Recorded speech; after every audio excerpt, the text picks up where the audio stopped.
See the grayness on the bumper?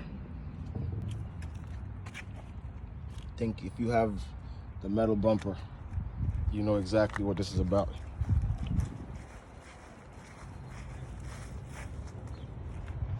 You see how it's gray? It's supposed to be black. I'm gonna bring this back to life. Have something that you guys could use, you might like. Bumper trim. Forever black. I'm gonna show you how this works in a little bit.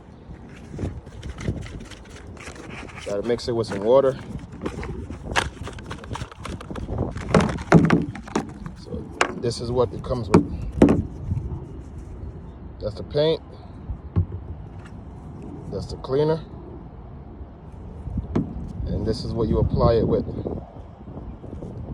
I already mixed the paint, already mixed this with some water. So you're gonna see how it is now.